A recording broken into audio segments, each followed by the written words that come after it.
Economics can seem like a big, scary word, but it's really just about how people make choices.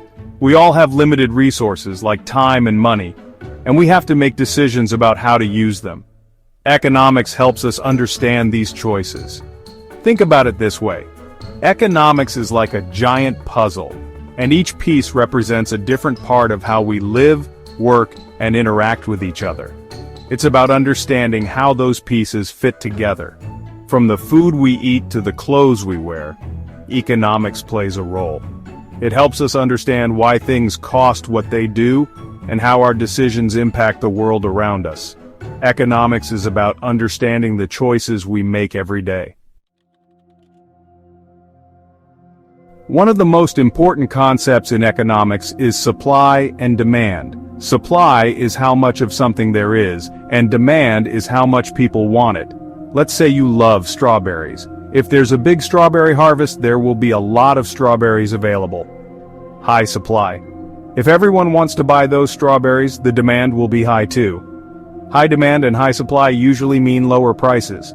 This is because sellers know they need to keep the price attractive to buyers. On the other hand, if there's a bad strawberry harvest, the supply will be low, and if everyone still wants them, the price will likely go up. Supply and demand are like two dancers, constantly moving and influencing each other.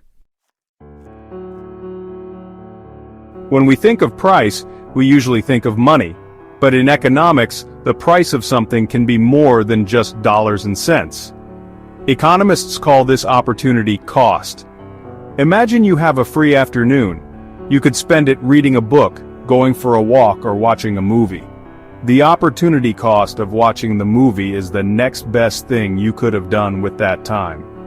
Maybe reading that book you've been wanting to start. Every choice we make has an opportunity cost. Something we give up to get something else.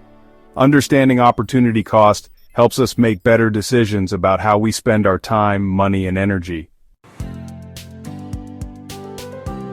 Incentives are like rewards or punishments that influence our choices. They can be big or small, positive or negative. Think about why you study for a test. The incentive is to get a good grade. Or why do people work? The incentive is to earn money. Incentives are everywhere. Businesses use incentives like sales and discounts to encourage us to buy more. Governments use incentives like tax breaks to encourage people to save for retirement or buy energy-efficient appliances. Understanding incentives helps us understand why people and businesses make the choices they do. Section 5, Working Smarter, Not Harder, Economic Efficiency in Action. Economic efficiency is all about getting the most out of our limited resources. It's about finding ways to produce the things we want and need with the least amount of waste. Imagine a bakery making cakes. They could make each cake by hand, but that would take a long time. Instead, they use mixers, ovens, and other tools to bake many cakes quickly. This is an example of economic efficiency.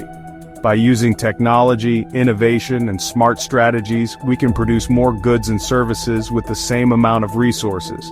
Economic efficiency helps us make the most of what we have. Section 6. Costs and Benefits, Making Choices Like an Economist. Economists think about decisions in terms of costs and benefits. Before making a choice, they weigh the potential costs against the potential benefits. Let's say you're thinking about buying a new phone. The benefit might be a better camera or more storage space. The cost is the money you'll have to spend. Sometimes the costs and benefits are not just about money. They can also include things like time, effort, or risk. By carefully considering the costs and benefits, we can make more informed and rational decisions. Section 7. The government's role, a helping hand in the economy. Governments play a big role in the economy. They set rules and regulations, provide public goods and services, and try to manage the overall health of the economy. Think about things like roads, schools, and parks. These are all examples of public goods and services that the government provides. They also create policies that affect things like taxes, interest rates, and trade. The government's role in the economy is complex and often debated, but it's an important part of how our economic system works. Section 8. Economics in Everyday Life. From grocery shopping to career choices. Economics might seem like something you only study in school, but it's actually all around us. We use economic principles every day, even if we don't realize it. When you're grocery shopping, you're comparing prices and deciding how to spend your limited budget. When you're choosing a career, you're thinking about things like job availability, salary potential, and your own skills and interests. Understanding basic economic concepts can help you make better decisions in all areas of your life. Economics is not just about numbers and graphs, it's about understanding the forces that shape our world. Section 9. Making sense of the world, the power of economic thinking. Economics is like a lens that helps us see the world in a new way. It helps us understand why things are the way they are and how our choices impact the future. By learning to think like an economist, we can become smarter consumers, more informed citizens, and better decision makers. We can use economic principles to analyze problems, evaluate solutions, and make a positive impact on the world around us. Economics is a powerful tool for understanding the complexities of modern life.